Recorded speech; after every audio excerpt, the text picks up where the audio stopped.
اور زینب بنت جہش جو ہے رضی اللہ تعالیٰ عنہا، یہ نبی صلی اللہ علیہ وسلم کی پھپھو کی بیٹی تھی اور بعد میں ام المومنین بنی، نبی صلی اللہ علیہ وسلم کی بیوی ہیں، ہماری ماں ہیں، تو دونوں بہترین لوگ تھے۔ نبی کریم صلی اللہ علیہ وسلم نے حضرت زید بن حارثہ کی شادی حضرت زینب رضی اللہ تعالیٰ عنہ سے کروائی، خود کروائی، کیونکہ آپ چاہتے تھے کہ ذات پات کا جو سسٹم ہے نا وہ ختم ہو۔ وہ یمن کے رہنے والے تھے اور جو ہیں زینب جو تھی وہ قریشی تھی، تو نہیں دونوں بھی بن پائے، دونوں بہترین لوگ تھے مگر نہیں بن پائی۔ پھر طلاق ہوئی، اللہ نے حکم دیا، خود اللہ نے کہا کہ زید طلاق دے دیں زینب کو اور آپ نکاح کریں زینب سے، کیونکہ عربوں میں اڈاپشن کو ایسے مانا جاتا تھا جیسے سگا بیٹا ہو، تو جس طرح سگے بیٹے کی بیوی سے باپ شادی نہیں کر سکتا، چاہے طلاق ہو جائے، چاہے خدا نہ کرے کہ بچہ مر جائے، بیوہ ہو جائے بہو، شادی نہیں کر سکتا، حرام ہو جاتی، اسی طرح منہ بولے بیٹے کی بیوی کو بھی حرام مانتے تھے۔ تو اس کو ختم کرنے کے لیے اللہ نے حکم دیا اور آپ صلی اللہ علیہ وسلم نے زینب بنت جہش رضی اللہ تعالیٰ عنہ سے شادی کی، بہترین خاتون تھی۔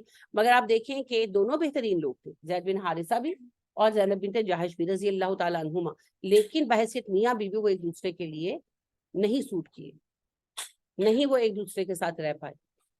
تو یہ کوئی ہمارے ایک تو ہماری سوسائٹی میں یہ بڑا تصور ہے کہ اگر طلاق ہوئی ہے تو کوئی وجہ تو ہوئی ہی، بھئی وجہ ہے، آپ کو جاننے کی کیا ضرورت، لازماً کوئی نہ کوئی وجہ ہوگی، لیکن یہ ضروری نہیں ہے کہ شوہر ثابت کرے کہ بیوی گندی تھی یا بیوی ثابت کرے کہ شوہر برا تھا، یہ قطعی ضروری نہیں ہے۔ دو اچھے انسان بھی بعض اوقات ساتھ نہیں رہ سکتے، مزاج میچ نہیں کرتے۔ میں خود کئی ایسے لوگوں کو جانتی ہوں جو بڑے دیندار ہیں، بڑے اچھے دین کا کام بھی کر رہے ہیں، پر میرا ان کا مزاج میچ نہیں کرتا، وہ میرے ساتھ کام نہیں کر سکتے، میں ان کے ساتھ نہیں کر سکتی۔ تو ضروری نہیں ہے کہ جو ہمیں جس کے ساتھ میرا مزاج نہیں مل رہا وہ برا ہے، یا جس کو میں اچھی نہیں لگ رہی تو میں بری ہوں۔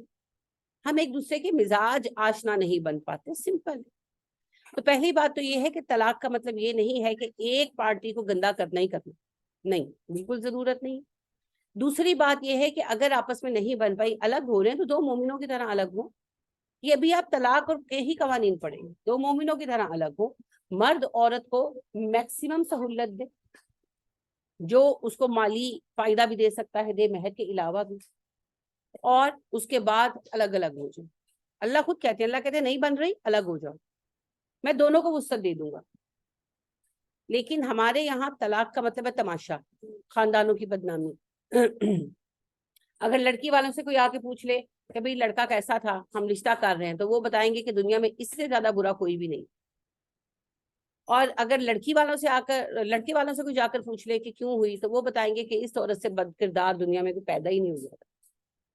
اور نارملی دونوں ہی باتیں غلط ہوتی ہیں۔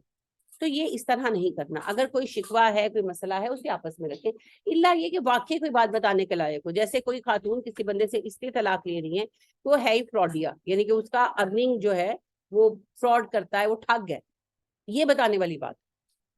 یا اگر اسی طرح خاتون ہیں اور وہ بری ہیں، واقعتاً بری ہیں، تو پھر یہ بتانے والی بات جب آپ سے پوچھا جائے، یہ بھی نہیں کہ جا کے پوسٹر لگوائیں گے۔ اگر کوئی آ کے پوچھتا ہے اور واقعتاً یہ حقیقت ہے تو پھر بتانا فرض ہے، کیونکہ اگلے ایک اور بندے کی زندگی خراب ہوگی، مرد کی یا عورت کی، تب آپ بتائیں۔ اور باقی جھوٹ شخص بولنے کی قطعی ضرورت نہیں ہے۔ تو بڑا ایک خوبصورت واقعہ مجھے لگتا ہے امام نخعی کا، ابراہیم نخعی جو ہیں تبا تابعین میں سے تھے، یعنی صحابہ کے اسٹوڈنٹس میں تھے، تو ان کا بڑا خوبصورت ہے یعنی واقعہ ہے کہ ان کی وائف جو تھی انہوں نے طلاق مانگی، تو کیس چل رہا تھا طلاق کا، تو ان کے ایک جاننے والے آئے ان سے ملنے، تو وہ کہنے لگے کہ آپ اتنے اچھے انسان ہیں تو کیا ہو گیا کہ آپ کی بیوی طلاق لے رہی ہے؟ تو انہوں نے کہا میں اپنی بیوی کی باتیں غیر لوگوں سے نہیں کرتی، چلے گئے، بعد میں طلاق ہو گئی، نہیں جو ہے صلح ہو پائی۔ تو طلاق کے بعد وہ دوبارہ آئے وہ صاحب، تو انہوں نے کہا کہ اب تو طلاق ہوگی، اب تو آپ مجھے بتا دیں کہ کیا ریزن ہوئی جس سے انہوں نے طلاق کی۔ تو انہوں نے کہا کہ اجنبی عورت کی باتیں کروں میں آپ کے ساتھ، یہ مجھ پر حلال نہیں۔ یعنی انہوں نے بتایا نہیں، حالانکہ سمپلی ریزن اگر بتا دیتے، یعنی کہ فور ایگزامپل کہ